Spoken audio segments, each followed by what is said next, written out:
አለይኩም ወራህመቱላሂ ወበረካቱሁ።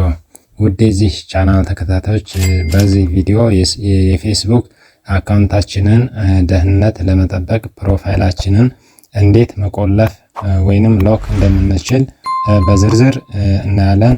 ፕሮፋይላችሁን ስትቆልፉ ጓደኛችሁ ያልሆኑ ሰዎች ፎቶቻችሁን ማየት ወይንም ዳውንሎድ ማድረግ አይችሉም።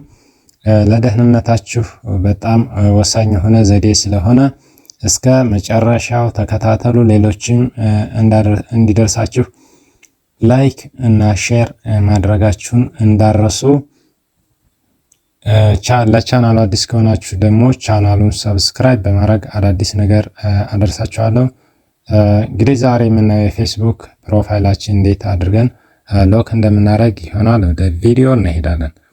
ቀጥታ ፌስቡክ አፕ ላይ ትገባላችሁ።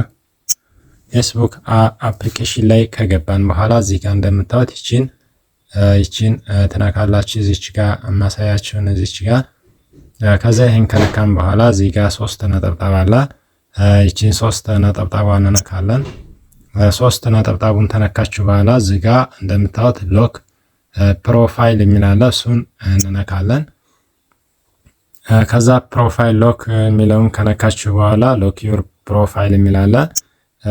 ይሄን ከነካን በኋላ ሎክ ያደርግልናል። እንደምታዩት እንግዲህ ዩ ሎክድ ዩር ፕሮፋይል ይላል። አሁን ፕሮፋይላችንን አስረናል ማለት ነው። ማንም ዳውንሎድ አድርጎ መጠቀም አይችልም። እንደምታዩት እዚህ ጋር አሁን ገብተን ማየት እንችላለን። አሁን እዚህ ጋር አሎክ ሆኗል፣ ታስሯል ማለት ነው። እንደዚህ ያደርጋችሁ መቆለፍ ትችላላችሁ የፌስቡካችሁን ፕሮፋይል። እንግዲህ ቪዲዮ ላይክ እያደረጋችሁ ቻናሉን ሰብስክራይብ እያደረጋችሁ አዳዲስ ነገር ማድረሳችሁ ይሆናል። በቀጣይ እስከምንገናኝ ደህና ሁኑ። ይመቻችሁ። ፒስ